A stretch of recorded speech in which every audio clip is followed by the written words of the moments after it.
homework. I'll see if I can help you with that. What's the first question? Who was Ernest Rutherford and when did he live? I'm not sure. Can you remember when your teacher was showing you? Okay, now let's talk about Ernest Rutherford. He was born August 30th, 1871 and died October 19th, 1937. Yes? What was he famous for?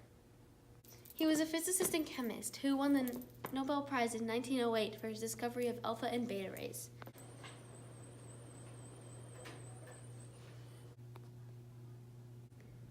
What else did he do?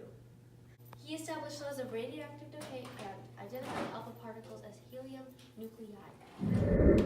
I remember! But there's another question on Ernest Rutherford. When did he research? Well, if you can't remember, I guess we should look it up. About 1897 to 1925. Okay, now I need to answer some questions on Dmitri Mendeleev. Questions that you know first, then you can ask me. Okay. Dmitri Mendeleev.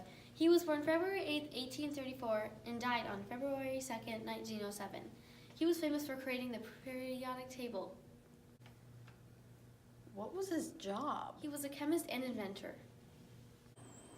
What did he invent? The periodic table. Something about the gold foil experiment?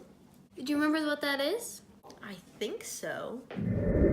Rutherford's gold foil experiment proved the existence of a small massive center to atoms, which would later be known as the nucleus of an atom. What was the gold foil experiment to prove? It was meant to observe the effect of alpha particles on matter. Oh yeah, it was meant to observe the effect of alpha particles on matter. Great! What's next? Now it asks about John Dalton. Think back to class. John Dalton was born on September 6, 1766 and died July 27, 1874. What did he do for a living? He was a chemist, physicist, and meteorologist. What was he famous for? He discovered the modern atomic theory in that every form of matter is made up of small particles, also known as atoms. When did he study? From about 1973 to 1808. I almost forgot. He also discovered the law of multiple proportions. That is a law to establish the atomic theory, along with the conservation of mass and the law of definite proportions. It says something about Democritus. That one's easy. He's my favorite Greek philosopher. When was he alive? Around 406 BC. What did he discover?